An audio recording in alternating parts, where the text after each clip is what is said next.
ఇప్పటికే అన్ని రంగాల్లో మహిళలు ముందుంటున్న నేపథ్యంలో రాజకీయాల్లో కూడా ముందుండి దేశ అభివృద్ధికి ఉపయోగపడాలనే విధంగా 2029 ఎలక్షన్స్ కల్లా మహిళలందరికీ కూడా మరి చట్టసభల్లో అవకాశాలు కల్పిస్తూ మోదీ గారు ప్రకటించడం జరిగింది. దీనికి సంబంధించి మనతో పాటు ఉన్నారు విజయవాడ పార్లమెంటు సభ్యులు కేశినేని చిన్ని గారు. సార్, ఈ మహిళా బిల్లు రావడం ఏ విధంగా అనిపిస్తుంది, అలాగే దేశ అభివృద్ధికి మహిళల భాగం ఏ విధంగా ఉంటుంది అనుకుంటున్నారు?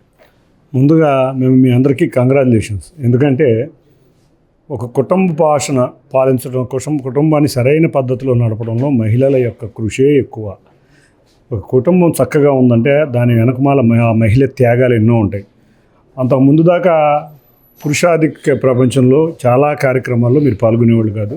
ఇప్పుడు చూస్తుంటే మీలాగా అందరూ జర్నలిస్టులుగా కూడా రావడం చాలా ఆనందంగా ఉంది. తప్పకుండా మీ అందరికీ శుభాకాంక్షలు. ఎందుకంటే రేపు పొద్దున్న మీకు రాబోయే బిల్లు మీరు అన్ని రంగాల్లో మహిళలు పురుషులకి ధీటుగా పనిచేస్తున్నారు, పురుషులకు మించి కూడా పనిచేస్తున్నారు. మా గౌరవ ముఖ్యమంత్రి గారు ఒకటే చెబుతూ ఉంటారు, ఇద్దరు సాఫ్ట్వేర్ ఇంజనీర్లు ఉన్నారంటే భార్యాభర్తలు, భర్త కన్నా భార్య జీతం ఎక్కువ ఉంటుంది. ఎందుకంటే మహిళ డెడికేటెడ్గా పనిచేస్తారు, బ్రహ్మాండంగా పనిచేస్తారు. కాబట్టి అటువంటి వ్యక్తులు రాజకీయాల్లో కూడా మీరు చక్కగా రాణించాలని గౌరవ ప్రధానమంత్రి గారి ఆధ్వర్యంలో ఎన్డీఏ కూటమి ఇవాళ మీకు చక్కటి బిల్లు తీసుకొచ్చింది. త్వరలో మీ అందరూ కూడా రాజకీయాల్లో రాణించి దేశాన్ని ముందుంది దానిలో భాగంగా ఈ మహిళా బిల్లును తీసుకొచ్చినందుకు, దాంట్లో నేను కూడా పార్లమెంట్ మెంబర్గా ఉన్నందుకు మీ అందరూ కూడా ఒకటే కోరుతున్నా, మీ వల్ల ఈ రాజకీయాల్లో ఉన్న చెత్త పోయి చక్కటి రాజకీయ వ్యవస్థ కూడా రావాలని కోరుకుంటున్నాను. సార్, డీమిలిటేషన్కి సంబంధించి కొన్ని రాష్ట్రాల ప్రజలకి ఇబ్బంది అవుతుంది అని అంటున్నారు. అది రైట్ ఆర్ రాంగ్ సరే?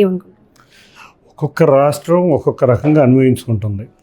అంటే ఇంతవరకు టోటల్ దాని గురించి డీటెయిల్ అయితే ఇంకా రాలేదు, కానీ ఏ రాష్ట్రం అన్యాయం చేయకుండా డీలిమిటేషన్ బిల్లు ఉండబోతుందని అందరికీ మాకు వచ్చిన సమాచారం. అంటే చిన్న రాష్ట్రమైనా పెద్ద రాష్ట్రమైనా 2:1 రేషియోలోనే మేము చేస్తాం. తప్పకుండా అందరికీ పెరుగుతాయి. 2 సీట్లు ఉన్న చోట 1 సీటు పెరుగుతుందని చెప్పి మాకు వచ్చిన ఇది సమాచారం. తప్పకుండా ఏ రాష్ట్రానికి అన్యాయం జరగకుండానే డీలిమిటేషన్ బిల్లు ఉండబోతుంది. సరే, మావిగన్కి సంబంధించి వరుసగా సాక్షి కథనాలు ప్రచురిస్తోంది. ఏమని? మావిగన్ వారియర్స్ వర్సెస్ అమరావతి గ్రాఫిక్స్ అని. ఇప్పటికీ ఎన్నో కట్టడాలు పూర్తి దశకి వచ్చినా కూడా గ్రాఫిక్స్ అని మాట్లాడుతుంది. దీనిపై మీ స్పందన? ఒక రోత పేరు మావిగన్ అంటేనే ఒక రోత పేరు. మనం చూస్తే అతను చేయబోయేది ఏంటంటే చక్కటి పేరున్న అమరావతిని అపహాస్యం చేసే విధంగా ఒక రోత పేరుతో ముందుకు వచ్చిన రోత పత్రిక రోత రాయకుండా ఇంకేం రాస్తుంది? మావిగన్ వారియర్సా? వాళ్ళు ఎవరు బాబు? ఎక్కడన్నా ఉన్నారని మీరు ఏమన్నా చూసారా? ఏ మీడియా వాళ్ళు కూడా చూసుంటారు. మావిగన్ వారియర్స్ అంటే మీరు వస్తే మీరు 3 రాజధానులు అంటేనే ప్రజలు నిన్ను రేవంత్ రెడ్డి చేశారు.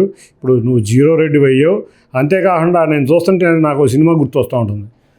ముత్యాలముగ్గు సినిమాలో రావు గోపాలరావు ఏది పడితే అది మాట్లాడితే వెనకమాల ఒక చిడతలు వాయిస్తా, ఒక వాయిద్యాలు వాయిస్తా, ఆహో ఓహో అనే బృందం. జగన్ కనుక రావు గోపాలరావు పెడితే ఈ చిడతల బృందం అంతా ఇక్కడ ఉన్న నాయకులు, ప్లస్ లేకపోతే వాళ్ళన్న వారియర్సా? ఆ వారియర్స్ అయి ఉండొచ్చు. వీళ్ళకి దిక్కు దోషం లేక చచ్చిపోతున్నారు. వాళ్ళ నాయకులే కూడా ఎంతో మదన పడుతున్నారు. కాబట్టి ఇటువంటివన్నీ కూడా ఆ రోత పత్రిక రోత రాయటం తప్పితే ఇంకా వేరేది అలవాటు తప్పితే ఆ రోత పత్రికలు అదే విధంగా ఉంటుంది. సో చూసుకోవచ్చు, ఏదైతే 2029 చట్టసభలో మహిళలకు 33% రిజర్వేషన్ కల్పించడం మహిళలందరికీ కూడా చాలా ఆనందదాయకమైన విషయం అని కూడా చెప్తూ ఉన్నారు. అంతేకాకుండా డీలిమిటేషన్కి సంబంధించి కొన్ని రాష్ట్రాల అభిప్రాయాలు ఒక్కొక్క రకంగా ఉంటాయి. అంతేవిధంగా దాన్ని అందుబాటులోకి తీసుకొచ్చే అవకాశాలు కూడా ఉంటాయని చెప్తూ ఉన్నారు. కెమెరా పర్సన్ రాజేష్తో స్వాతి, విజువల్ న్యూస్, విజయవాడ నుంచి.